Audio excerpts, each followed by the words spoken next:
राजहंसी मोहर. विषयांचं वैविध्य, आशयाची समृद्धी. 2024च्या सवाई गंधर्व संगीत महोत्सवामध्ये एका पुस्तकाचं प्रकाशन झालं. त्या पुस्तकाचं नाव भीमसेन. हे पुस्तक लहान मुलांना शास्त्रीय संगीतातल्या दिग्गजांची ओळख व्हावी या दृष्टिकोनातून भीमसेन हे पुस्तक तयार केलं गेलं.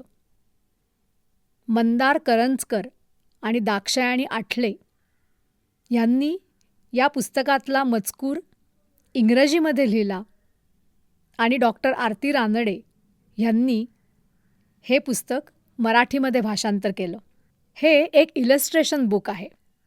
यातली चित्र अतिशय समर्पकपणे श्रीबा यांनी काढलेली आहेत.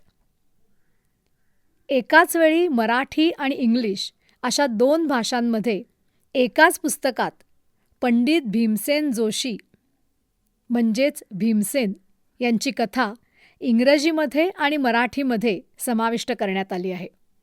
दोन्ही भाषा एकाच पुस्तकात समाविष्ट करण्याचा हेतू हाच की इंग्रजी माध्यमात शिकणाऱ्या मुलांनी हे पुस्तक इंग्रजीमध्ये वाचावं, कथा समजून घ्यावी आणि नंतर तीच कथा मराठीमध्ये वाचावी. आणि खेड्यापाड्यातल्या अनेक मुलांना इंग्रजी पुस्तकं जिथे उपलब्ध नाहीत त्यांनी मराठीतून, आपल्या मातृभाषेतून आधी कथा जाणून घ्यावी आणि मग तीच कथा इंग्रजीतून वाचावी. ज्यावेळी एक इंग्रजी माध्यमात शिकलेला मुलगा मराठीतनं गोष्ट सांगू शकेल किंवा एका खेडेगावातला मराठी माध्यमातनं शिकणारा मुलगा किंवा मुलगी ही भीमसेनची गोष्ट इंग्रजीमध्ये सांगू शकेल, त्या दिवशी खऱ्या अर्थाने या पुस्तकाचा हेतू पूर्ण झाला असं म्हणता येईल. भीमसेन हे पुस्तक बैठक फाउंडेशन आणि उपाध्याय फाउंडेशन यांच्याबरोबरच राजहंस प्रकाशनानं प्रकाशित केलेलं आहे. आणि गेल्या वर्षभरात भीमसेन हे इलिस्ट्रेटेड 2 भाषातलं पुस्तक हे केवळ लहान मुलांनीच नाही तर अनेक मोठ्यांनीही खूप पसंत केलं आहे. आता या पुस्तकातला काही निवडक भाग आपण ऐकणार आहोत. डॉक्टर आरती रानडे यांच्या आवाजात. गुरूच्या शोधात. वयाच्या 9व्या वर्षी खिशात एक दमडीसुद्धा नसताना भीमसेननी घरातल्या सुरक्षित वातावरणाच्या ऐवजी एक खडतर आणि अनोळखी मार्ग स्वीकारला. संगीत शिकवणाऱ्या गुरूचा शोध घेण्यासाठी भीमसेन घरातून पळून गेला. त्याला स्वतःच्या निर्णयाबद्दल पक्की खात्री होती, त्यामुळे त्याला कसलीच भीती वाटत नव्हती. शिवाय संगीतासाठी कोणत्याही प्रकारचे कष्ट आणि अनिश्चितता यांचा सामना करायला तो तयार होता. कल्पना करा, एक 9 वर्षाचा मुलगा खिशात पैसे आणि मोबाईल फोनसुद्धा नसताना एकटा भारतभर फिरतोय. गुरूच्या शोधात केलेल्या या धाडसी भटकंती दरम्यान भीमसेनवर अनेकदा उपाशीपोटी रेल्वे प्लॅटफॉर्मवर राहण्याची वेळ आली. गुरूचं स्थान शिक्षकापेक्षा थोडं वरचं मानलं जातं. गुरु त्याचं संपूर्ण आयुष्य एखाद्या कलेची सेवा करण्यासाठी आणि ती इतरांना शिकवण्यासाठी खर्ची घालतात.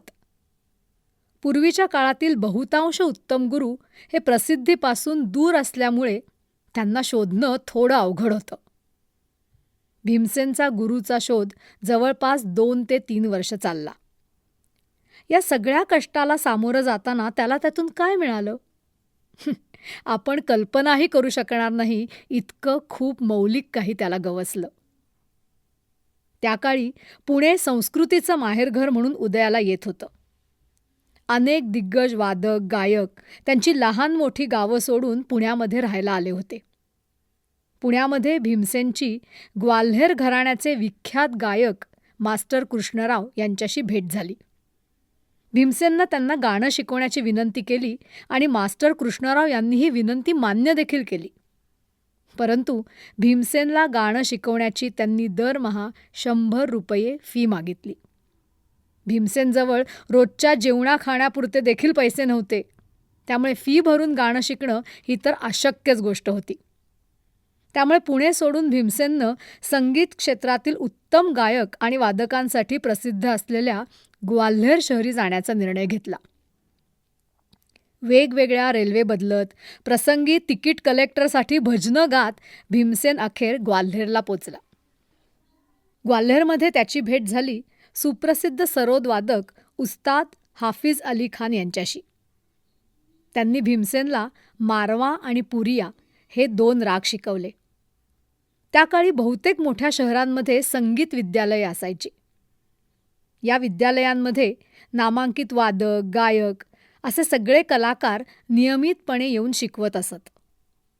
भीमसेननं ग्वाल्हेरमधल्या माधव संगीत विद्यालयामध्ये शिकायला सुरुवात केली. पंडित कृष्णराव शंकर पंडित आणि पंडित राजाभैया पूछवाले या 2 महान संगीतकारांकडून त्यानं संगीताचे धडे घेतले. लवकरच भीमसेनच्या हे लक्षात आलं की ही जागा त्याची संगीताची तहान भागवू शकत नाही.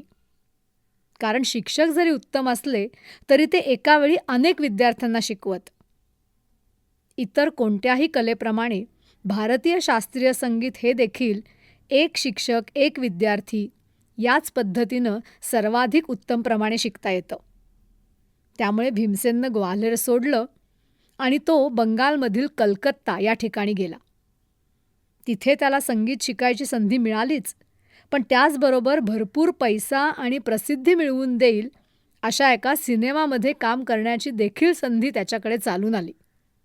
पण आता भीमसेनची अस्वस्थता वाढायला लागली होती. केवळ एक सच्चा गुरूच त्याची संगीत शिकण्याची तहान भागवू शकत होता.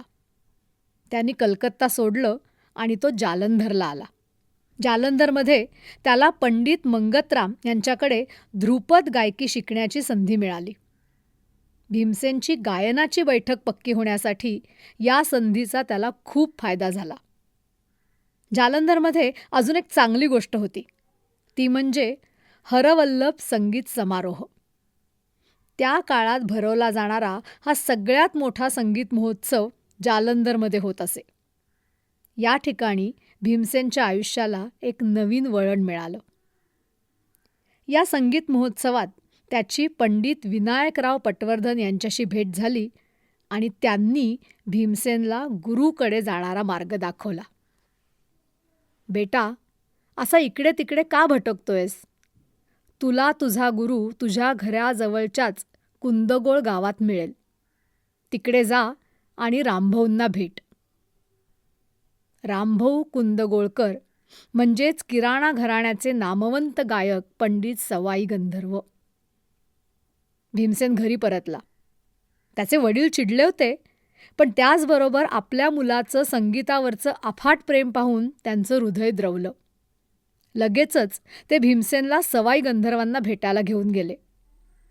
शिष्य म्हणून स्वीकार करण्यापूर्वी सवाई गंधर्वांनी भीमसेनला गायला सांगितलं, तेव्हा ग्वाल्हेर आणि जालंधर इथे घेतलेलं संगीताचं शिक्षण भीमसेनच्या कामी आलं. भीमसेनचं गाणं ऐकून सवाई गंधर्व खुश झाले आणि त्यांनी लगेचच त्याचा शिष्य म्हणून स्वीकार केला. भीमसेन या पुस्तकाची लिंक आम्ही डिस्क्रिप्शनमध्ये दिलेली आहे. त्याच्यावर क्लिक करून हे पुस्तक तुम्ही घरपोच मागवू शकता.